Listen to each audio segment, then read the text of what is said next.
क्योंकि अंग्रेजों को लगता था कि ये उस काबिल ही नहीं है, ये उस योग्य ही नहीं है कि वे अपना शासन खुद चला सकते। फिर से वही बात की गई कि हम अपना संविधान खुद बनाएंगे, हमारा संविधान आत्म निर्णय का संविधान होगा। विभिन्न पार्टियों के प्रतिनिधि को बुलाकर गोल में सम्मेलन कराएं और भारतीय संविधान की योजना पेश करें।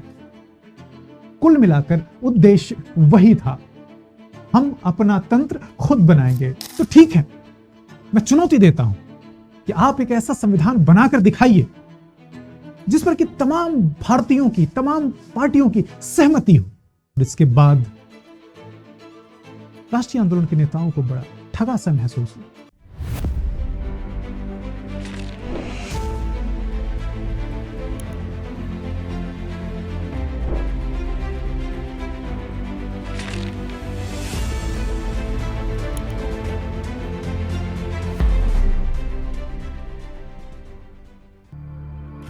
ये जो 1857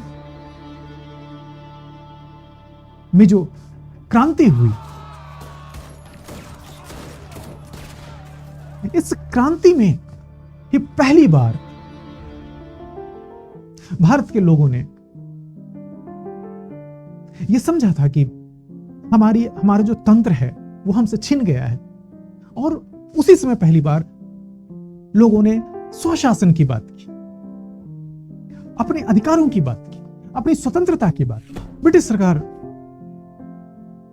समझ ही गई थी कि यह प्रशासन ईस्ट इंडिया कंपनी के वश की बात नहीं है और 1858 के अधिनियम के द्वारा ब्रिटिश क्राउन ने भारत की प्रशासनिक व्यवस्था को अपने हाथ में ले लिया और इसके बाद विभिन्न अधिनियमों द्वारा भारत की प्रशासनिक व्यवस्था को बेहतर करने का प्रयास करती रही।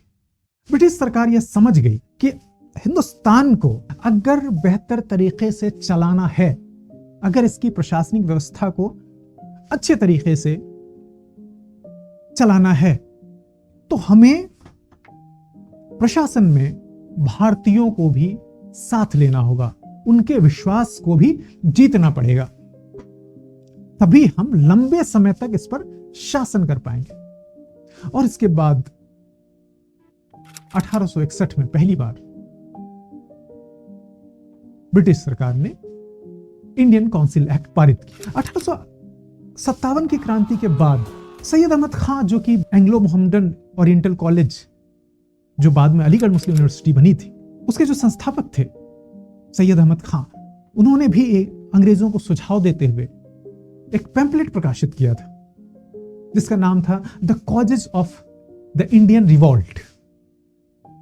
इसमें उन्होंने लिखा कि चूंकि अंग्रेजों ने भारतीयों को विधान परिषद में शामिल नहीं किया, इसलिए भारतीय अपनी आवाज या भारतीय सरकार की नीतियों के बारे में कुछ बोल नहीं पाते थे। यह 1857 की क्रांति का एक प्रमुख कारण था। इसलिए उन्होंने भी सुझाव दिया था कि भारतीयों को विधान परिषद में शामिल किया जाए। और इसके बाद 1861 का जो इंडियन काउंसिल एक्ट था, उसमें पहली बार अंग्रेजों ने वायसराय की काउंसिल का विस्तार करते हुए 3 भारतीयों को गैर आधिकारिक सदस्य के रूप में नामित किया। ये सदस्य थे एक बनारस के महाराजा देवनारायण सिंह, पटियाला के महाराजा नरिंदर सिंह और सर दिनकर राव। और इसी समय सिविल सेवा अधिनियम पारित करते हुए 1861 में सिविल सेवा अधिनियम पारित करते हुए भारतीयों के लिए भी सिविल सेवा के दरवाजे खोले, सिविल सेवा में प्रवेश के दरवाजे खोले। यह शुरुआत थी जब अंग्रेज भारतीयों को प्रशासन में शामिल कर रहे थे, भले ही सीमित स्तर पर कर रहे थे, भले ही अपने फायदे के लिए कर रहे थे। इसी बीच भारतीय आजादी के इतिहास में, भारतीय राष्ट्रीय आंदोलन के इतिहास में एक बड़ी परिघटना हुई। 1885 में भारतीय राष्ट्रीय कांग्रेस का गठन। भारतीय राष्ट्रीय कांग्रेस या भारतीय राष्ट्रीय कांग्रेस का जो गठन था, यह संपूर्ण राष्ट्रीय आंदोलन के संपूर्ण परिदृश्य को बदलने वाला था। यह राष्ट्रीय आंदोलन की एक प्रमुख आवाज बनने वाला था। भारतीय राष्ट्रीय कांग्रेस के ने जो भारतीय राष्ट्रीय आंदोलन थी उसको एक व्यवस्थित दिशा दी और यह भारतीय राष्ट्रीय कांग्रेस की आवाज अंग्रेजों के खिलाफ उठने वाली प्रमुख आवाज बनी। 1885 में भारतीय राष्ट्रीय कांग्रेस के गठन के बाद अंग्रेजों ने, ब्रिटिश सरकार ने इंडियन काउंसिल एक्ट का विस्तार करते हुए 1892 में भी एक इंडियन काउंसिल एक्ट पारित किया। इस इंडियन काउंसिल एक्ट की जो वायसराय की परिषद थी उसकी संख्या भी बढ़ाई गई, उसमें भारतीय सदस्यों की भी संख्या बढ़ाई गई। भारतीय राष्ट्रीय कांग्रेस ने मांग रखी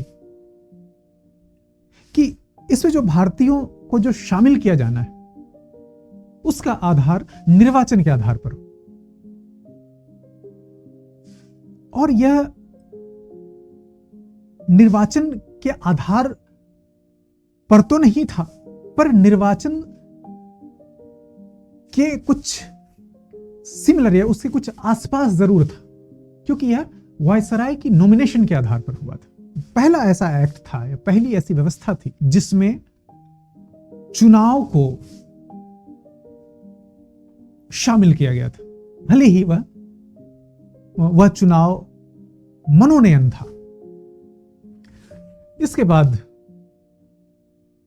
भारतीय फलक पर कई सारी अन्य घटनाएं भी घटी।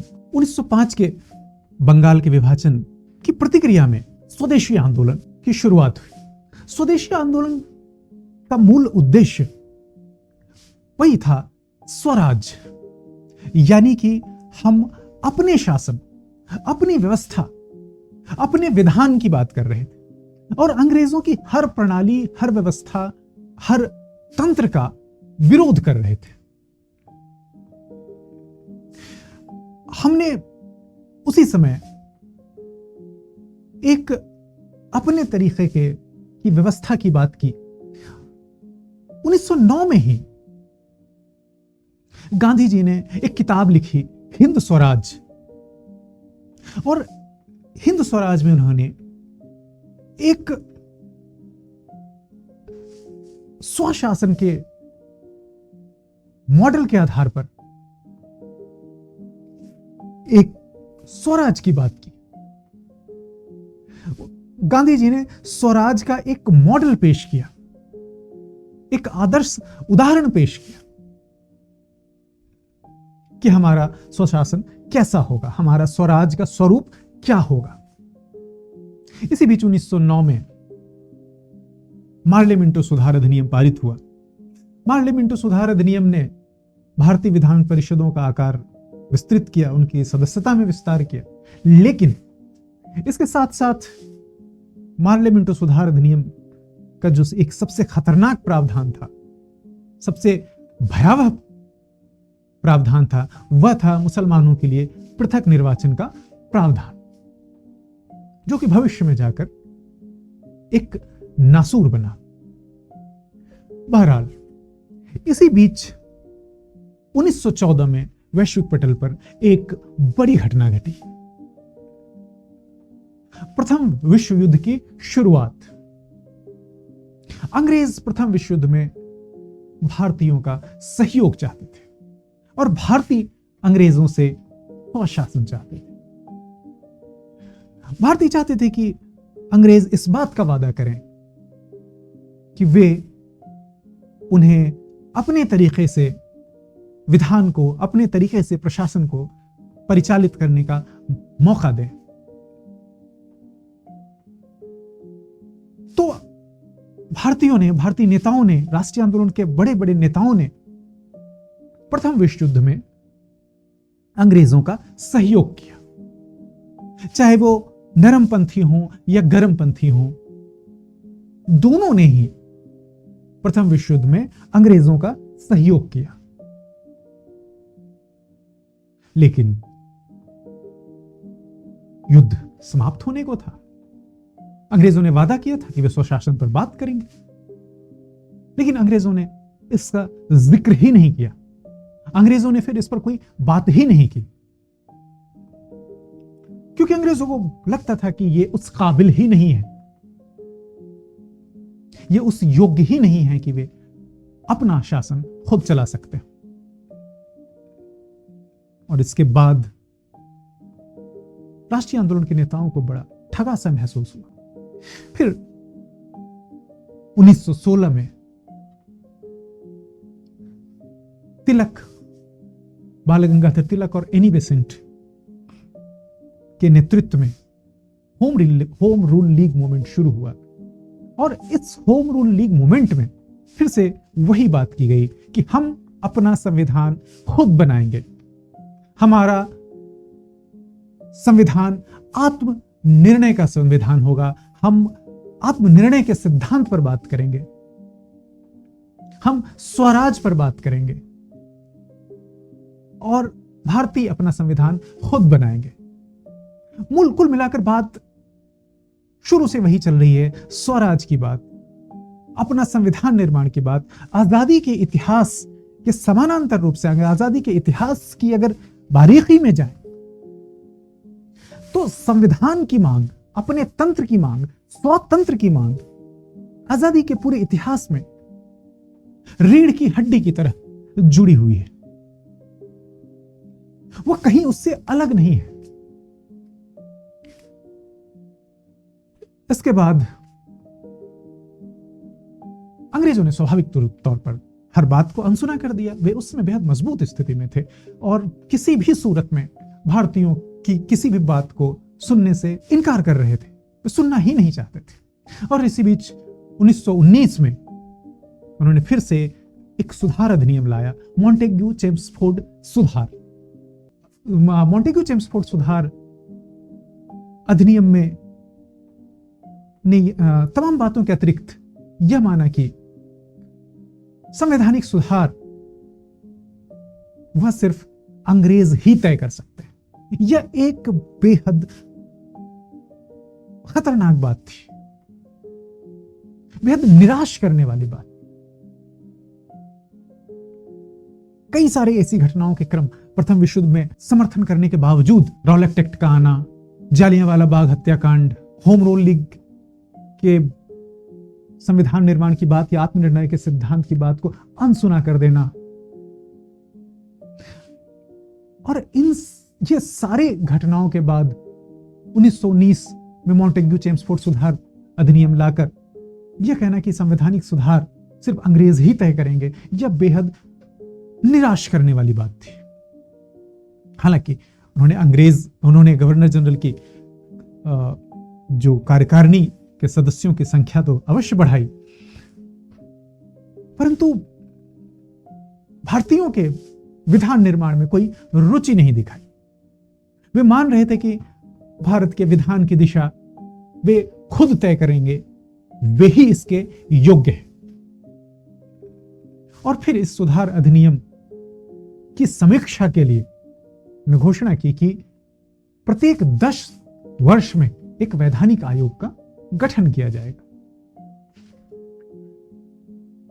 भारतीय इन सभी से बेहद निराश थे और इन सभी के विरोध में कांग्रेस ने एक बड़ा आंदोलन किया, बेहद महत्वपूर्ण आंदोलन किया। महात्मा गांधी के नेतृत्व में असहयोग आंदोलन। इस आंदोलन का उद्देश्य यह था कि वे हर प्रकार से अंग्रेजों का विरोध करेगी, अंग्रेजों की हर प्रणाली, हर व्यवस्था, हर कानून का कांग्रेस विरोध करेगी। और यह आंदोलन अहिंसा पर आधारित होगा। और यह आंदोलन बड़े स्तर पर चला। इस आंदोलन को लेकर भी कांग्रेस में 2 मत चल रहे थे। एक मत असहयोग आंदोलन के पक्ष में था, तो एक और मत था जो कि यह मान रहा था कि अंग्रेजों का बाहर से असहयोग करने का कोई अर्थ नहीं है, बल्कि हम उनकी विधान परिषद में शामिल होकर नियमों के माध्यम से हम कार्यकारिणी में अपनी आवाज उठाकर अंग्रेजों का विरोध करें। ये जो लोग थे ये परिवर्तनवादी कहलाए। इनमें प्रमुख थे मोतीलाल नेहरू और चित्तरंजन दास। 1922 के गया अधिवेशन में, जिसके अध्यक्ष स्वयं चित्तरंजन दास थे, उन्होंने इसकी बात करते हुए कांग्रेस से इस्तीफा दे दिया और एक अलग स्वराज पार्टी का गठन कर लिया, जो सीधे विधान परिषद के चुनाव में शामिल होती। और वह पार्टी विधान परिषद के चुनाव में शामिल हुई और उसे अच्छी सीटें भी प्राप्त हुई। 101 में से 42 सीटें उसे प्राप्त हुई। इसके बाद इस पार्टी ने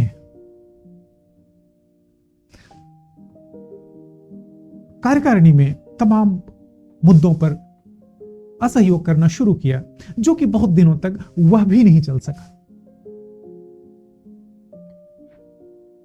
इसके बाद 8 फरवरी 1924 को मोतीलाल नेहरू ने केंद्रीय असेंबली में एक प्रस्ताव लाया। वो ये चाह रहे थे कि जल्द से जल्द संविधान का निर्माण हो, जल्द से जल्द भारतीय अपने संविधान का निर्माण कर सके। तो 8 फरवरी 1924 को मोतीलाल नेहरू ने केंद्रीय असेंबली में प्रस्ताव लाते हुए सरकार से यह निवेदन किया, सरकार को यह कहा कि सरकार जल्द से जल्द विभिन्न पार्टियों के प्रतिनिधि को बुलाकर गोलमेज सम्मेलन कराए और भारतीय संविधान की योजना पेश करे। कुल मिलाकर उद्देश्य वही था, हम अपना तंत्र खुद बनाएंगे, हम अपनी प्रणाली खुद निर्मित करेंगे, हम अपनी व्यवस्था, स्व का तंत्र हम खुद बनाएंगे। स्वाभाविक था कि अंग्रेजों को इस बात से कोई फर्क नहीं पड़ता और अंग्रेजों ने उस प्रस्ताव को बिल्कुल सिरे से अनसुना कर दिया। क्यों? क्योंकि अंग्रेजों को लगता था कि ये तो संविधान, कहां संविधान, ये तो इस योग्य ही नहीं है, ये तो उतने सभ्य ही नहीं है, ये तो उस लायक ही नहीं है। और 1919 में जो मॉन्टेग्यू चेम्सफोर्ड सुधार के बाद एक आयोग के गठन की बात हुई थी वैधानिक समीक्षा के लिए, उसके तहत 2 साल पहले 1927 में, नवंबर 1927 में साइमन कमीशन का गठन हुआ, जिसका उद्देश्य था कि वे 1919 के सुधारों की समीक्षा करें और साथ ही साथ वैधानिक परिवर्तन पर सुझाव दें और संविधान निर्माण की योजना पर कार्य करें।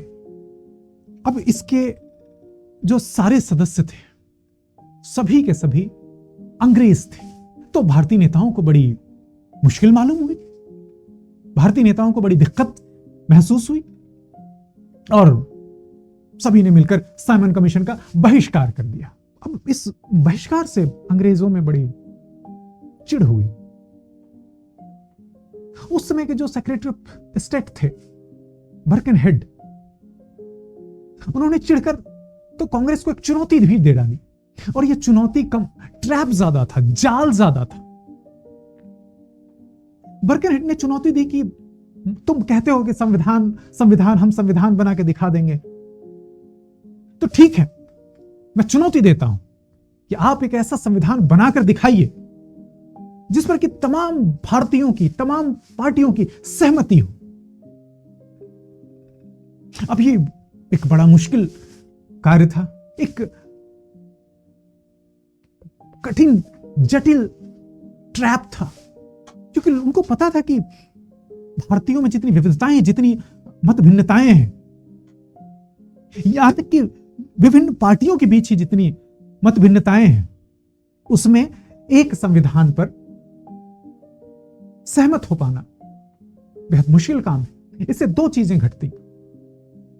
पहली तो यह कि एक संविधान पर सारी पार्टियां सहमत नहीं होती, तो पार्टियों के बीच में अपने अपने हितों को लेकर एक फूट डलती। और दूसरा, अंग्रेज यह साबित कर देते कि भारतीय संविधान बनाने के काबिल ही नहीं है, भारतीय संविधान बनाने के योग्य ही नहीं है। लेकिन कांग्रेस ने चुनौती स्वीकार कर ली और 1928 में एक सर्वदलीय सम्मेलन बुलाई गई। इस सम्मेलन में 10 अगस्त 1928 को नेहरू रिपोर्ट पेश किया गया। नेहरू रिपोर्ट दरअसल आगामी संविधान का एक मसौदा था। इस रिपोर्ट के बाद इस रिपोर्ट को विभिन्न पार्टियों ने अस्वीकार कर दिया। स्वाभाविक था कि भारत में या भारत की में जितनी विचारों की विविधता थी, उस समय में इतने कोई भी ऐसा संविधान या कोई भी ऐसी रिपोर्ट एक मत से एक बार में स्वीकार हो ही नहीं सकती थी। मुस्लिम लीग की अस्वीकृति के पीछे कारण यह था कि मुस्लिम लीग यह चाहती थी कि उनके लिए इस संविधान की रिपोर्ट में कुछ विशेष रियायत हो। उसने अपनी 14 सूत्री मांग भी रखी इसके लिए। कांग्रेस का जो मूल धड़ा था, मुख्य धड़ा था, उसमें भी इस रिपोर्ट को नहीं स्वीकारा। इसके पीछे कारण था कि इस रिपोर्ट में के दो प्रावधान, इस रिपोर्ट का के जिस प्रावधान को लेकर कांग्रेस ने इसे खारिज किया वह था डोमिनियन स्टेट का प्रावधान। नेहरू रिपोर्ट में डोमिनियन स्टेट की बात की गई थी, यानी कि वह उपनिवेश ब्रिटिश सरकार के अंदर आजादी या ब्रिटिश सरकार के अंदर रहकर प्रशासन चलाने की बात, जिसे कांग्रेस के मुख्य धड़े ने खारिज कर दिया। इस रिपोर्ट में मूल अधिकार की भी बात की गई थी, जिसमें 19 मूल अधिकारों की चर्चा की गई थी, जिसमें से 10 अधिकार लगभग वही रहे जो हमारे संविधान में, हमारे आधुनिक संविधान में शामिल किए गए। तो फिर यह रिपोर्ट स्वाभाविक तौर पर, चूंकि सभी पार्टियों की सहमति नहीं थी, तो यह रिपोर्ट खारिज हो गई। हालांकि कांग्रेस ने 1928 के अधिवेशन में मोतीलाल नेहरू ने अंग्रेजों को यह अल्टीमेटम दिया था कि यदि सरकार इस रिपोर्ट को 31 दिसंबर 1929 तक स्वीकार नहीं करती है तो कांग्रेस जन आंदोलन आरंभ करेगी। रिपोर्ट स्वीकार होना नहीं था, सो नहीं हुआ। अंग्रेजों को इस बात से कोई फर्क नहीं पड़ता था और 1929 में हुआ कांग्रेस का सबसे महत्वपूर्ण अधिवेशन, लाहौर अधिवेशन, जिसके अध्यक्ष जवाहरलाल नेहरू थे। उसमें गांधी ने 11 सूत्री मांगे रखी। उसमें से कई सारी मांगे ऐसी थी जिसको कि मानना अंग्रेजों के लिए बड़ा मुश्किल था। बात भारतीयों के लिए बनाने की नहीं है, बात भारतीयों द्वारा बनाए जाने कि भारत का संविधान किस प्रकार से बनाया जाएगा। पहली बार भारतीय संविधान पर ठोस बातचीत। हालांकि यह बातचीत भी बहुत प्रभावी नहीं। राष्ट्रीय आंदोलन के नेताओं ने कहा कि अब ये बेवकूफी हम दोबारा तो नहीं करेंगे। गांधी जी ने घोषणा कर दी कि यह करो या मरो का समय है और पूर्ण स्वराज का प्रस्ताव पारित किया गया।